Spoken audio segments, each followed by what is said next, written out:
কি করবো ওই টাকা দিয়ে? কবরে তো নিয়ে যেতে পারবো না, তারপরে চেষ্টা করি মানুষের জন্য কিছু করে যেতে পারি কিনা। আল্লাহ, তুমি আমাকে নিয়ে যাও, আমার আর কোনো কর্মীকে নিয়ে যাইও না।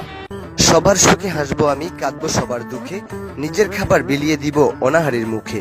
পল্লীকবি জসিমউদ্দিনের পল্লী বাংলার স্বাধীনতার স্থপতি, বঙ্গবন্ধুর সোনার বাংলার নোয়াখালী জেলার কবিরহাট উপজেলার সুন্দরপুর গ্রামের এক সম্ভ্রান্ত মুসলিম পরিবারে জন্মগ্রহণ করেন একরামুল করিম চৌধুরী এমপি।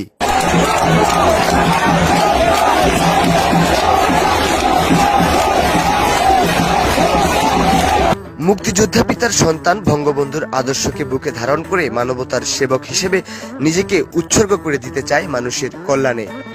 কি করবো ওই টাকা দিয়ে? কবরে তো নিয়ে যেতে পারবো না, তারপরে চেষ্টা করি মানুষের জন্য কিছু করে যেতে পারি কিনা। আল্লাহ, তুমি আমাকে নিয়ে যাও, আমার আর কোনো কর্মীকে নিয়ে যাইও না। তুমি আমাকে নিয়ে যাও এই পৃথিবীর থেকে, তবু এই তরতাজা প্রাণগুলো নিয়ে যাইও না আল্লাহ। নোয়াখালী তথা গোটা বাংলার মানুষের কাছে বর্তমান সময়ে মানবতার জন্য আলোচিত এই জনপ্রিয় সংসদ সদস্য।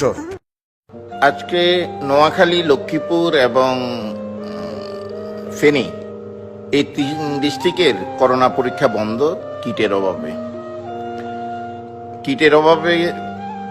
এই বন্ধ হওয়ার কারণে মানুষের মধ্যে একটা হাহাকার সৃষ্টি হয়েছে। করোনার প্রাণঘাতী ছোবল থেকে রক্ষায় সরকারি বরাদ্দকৃত অক্সিজেন বেড না পেয়ে নিজস্ব উদ্যোগ নিয়ে তৈরি করেছেন 80 শয্যা বিশিষ্ট অক্সিজেন বেড এবং স্বাস্থ্য মন্ত্রণালয়কে আজগবি ও মহা আজগবি ডিপার্টমেন্ট বলেও কঠোর সমালোচনা করতে দ্বিধাবোধ করেননি এই নেতা।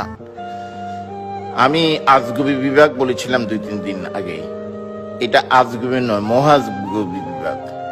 আমি মাননীয় প্রধানমন্ত্রীকে বলবো, বাংলাদেশ থেকে 2-3 দিনে যেভাবে ক্যাসিনোকে ধ্বংস করেছেন আপনি, মানুষের কাছে জনপ্রিয়তার শীর্ষে পৌঁছে গিয়েছেন। আমি আপনার কাছে অনুরোধ করব, স্বাস্থ্য সেবার একজন কর্মী হিসেবে, বাংলাদেশের একজন নাগরিক হিসেবে আপনি এই সিন্ডিকেটটা একটু ভাঙার ব্যবস্থা করুন, তাহলে বাংলাদেশের মানুষ অনেক সুফল পাবে।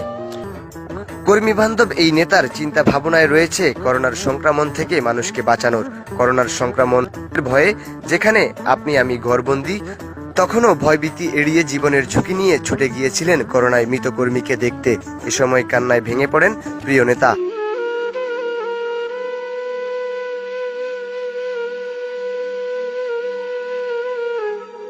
করোনার করাল গ্রাস থেকে প্রাণের নোয়াখালী তথা গোটা বাংলাকে বাঁচাতে দলমত নির্বিশেষে নতুনভাবে করোনার সংক্রমণ